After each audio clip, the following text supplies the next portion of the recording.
सादर नमन करता हूं। बहनों और भाइयों, हमारे संविधान में लिखी गई इबारतों को बहुत ही साफ मन और न्याय के अटूट इरादों से समझा जा सकता है। मुझे खुशी है कि विरासत में हमें न्याय के लिए जो अडिग साहस मिला, उसी को हमने सरकार का मूल मंत्र बनाया है।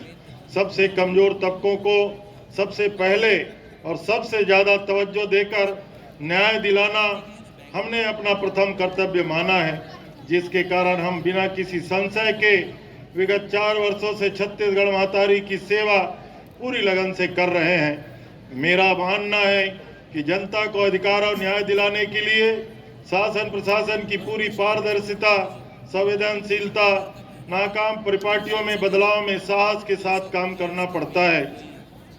किसी मसले को उसकी समग्रता में देखते हुए उसके हर आयाम को लेकर समुचित व्यवस्था करनी पड़ती है। इसी तरीके से हमने काम किया और बड़ी सफलताएं हासिल की हैं। हमें विश्वास था कि छत्तीसगढ़ राज्य के गठन के से आदिवासी बहुल अंचलों के हमने यह साबित किया कि बड़े निवेश के नाम पर आदिवासी अंचलों का विकास रोके रहना उचित सोच नहीं थी। प्राकृतिक संसाधनों, वन संसाधनों, स्थानीय मानव साधन की शक्ति से बड़ा बदलाव किया जा सकता है। राज्य सरकार में आने के बाद हमने पहले दिन से ही बदलाव के लिए ईमानदार प्रयास शुरू किए। इसका नतीजा आपके सामने है। आपको याद दिलाना चाहूंगा कि आजाद भारत में आम जनता को जितने भी महत्वपूर्ण अधिकार दिलाए गए, न्याय देने के काम किए गए, वे सब स्वतंत्रता आंदोलन का नेतृत्व करने वाले और उनके वंशजों की बड़ी सोच के कारण संभव हुआ।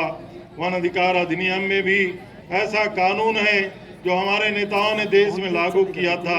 अनुसूचित जनजातियों एवं परंपरागत वन निवासियों की जिंदगी संवार सकता था, लेकिन प्रदेश में इस कानून पर अमल सही इच्छा शक्ति से नहीं हुआ था। वन अधिकार के दावों को बड़े पैमाने पर खारिज किया गया था। अनेक प्रावधानों को लागू नहीं किया गया था। मुझे यह कहते हुए खुशी हो रही है कि हमने सिर्फ 4 वर्षों में वन अधिकार पत्रों के तहत दी गई भूमि को 11 लाख से बढ़ाकर 40 लाख हेक्टेयर किया है। सामुदायिक वन संसाधन अधिकार पत्र, नगरीय क्षेत्रों में वन अधिकार पत्र देने की